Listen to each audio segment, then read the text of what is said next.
What happens when a hostile aircraft gets too close to the most advanced aircraft carrier in the world? Let's break down a hypothetical, but very plausible, scenario in the tense waters of the Caribbean Sea. Imagine this: the USS Gerald R. Ford, a floating city of American naval power, is on patrol. Her carrier strike group is conducting routine operations, projecting stability in a volatile region. Suddenly, on the radar screens deep within the ship's combat information center, two unidentified contacts appear. They're fast, flying low, and heading straight for the carrier. These aren't commercial airliners.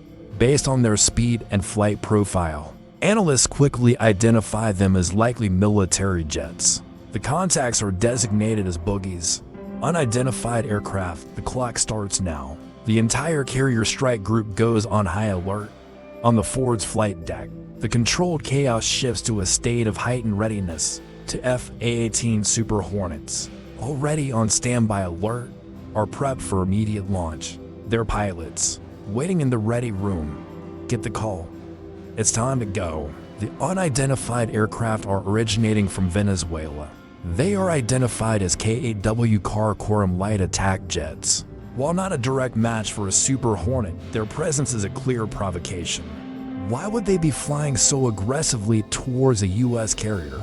This is a high-stakes game of chicken played at over 500 miles per hour. It's a political message, a test of resolve. The Venezuelan pilots are likely trying to buzz the carrier a dangerous, an unprofessional maneuver designed to make a statement and get some propaganda photos back on the Ford. Every system is tracking the incoming jets, the advanced SPY-3 and SPY for radars of the dual band. Radar systems provide an incredibly clear picture of the threat. The ship's powerful electronic warfare suite is active, ready to jam enemy sensors if necessary.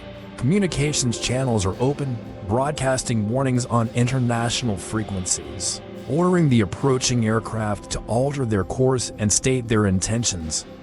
These calls go unanswered. The K-8 South are now within a critical range, and their continued silence is interpreted as hostile intent. The decision is made.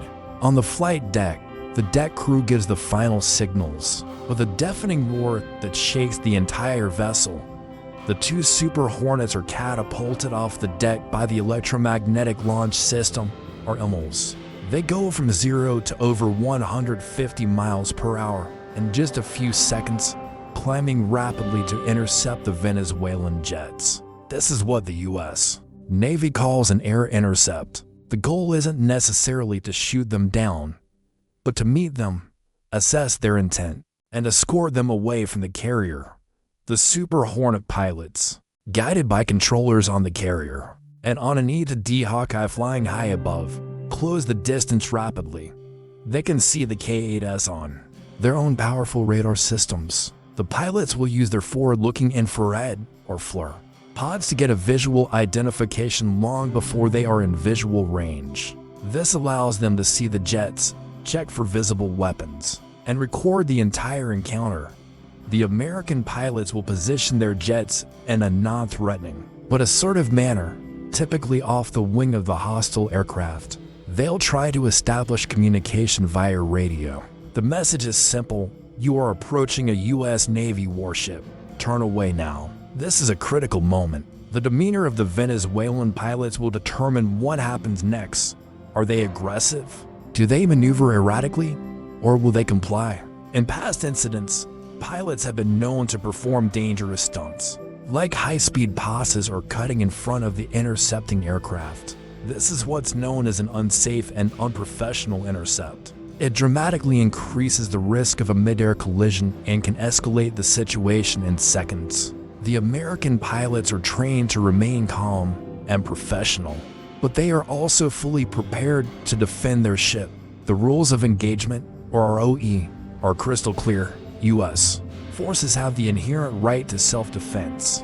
If the K-8 South were to lock their weapons radar onto the carrier or the Super Hornets, or make a direct attack run, the situation would change instantly. The Super Hornets are armed with air-to-air missiles and a 20mm cannon. The carrier strike group itself has layers of defense, from the SM-2 and evolved Sea Sparrow missiles on its escorting destroyers and cruisers, to the close-in weapons systems, or CIWS, on the carrier itself. These are last-ditch Gatling guns that can fire thousands of rounds per minute to shred an incoming threat. In our scenario, the Venezuelan pilots, faced with two heavily armed Super Hornets, decide they've made their point. After a few tense moments, they bank away and head back towards their home base. The Super Hornets will shadow them, escorting them until they are well clear of the carrier strike group, ensuring they are no longer a threat. This entire event, from first detection to the jets turning away, might last only 15 to 20 minutes. Once the K-8 South are gone, the Super Hornets return to the fort.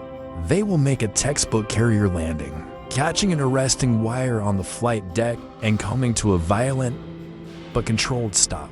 The pilots will debrief, and all the sensor data, video footage, and communication logs will be analyzed. This information becomes part of a larger intelligence picture, helping the U.S. understand Venezuelan military posture and intent. What does this hypothetical encounter tell us? It shows the incredible capability and professionalism of the U.S. Navy. The USS Gerald R. Ford and its strike group are not just symbols of power.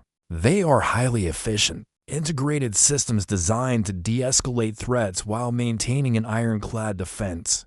It also highlights the geopolitical tensions simmering in the Caribbean and around the world. These encounters, whether real or hypothetical, are a constant reminder of how quickly a situation can escalate at sea. The presence of an aircraft carrier like the Ford is a powerful deterrent, a clear message that the United States is watching and is ready to protect its interests and ensure stability in international waters.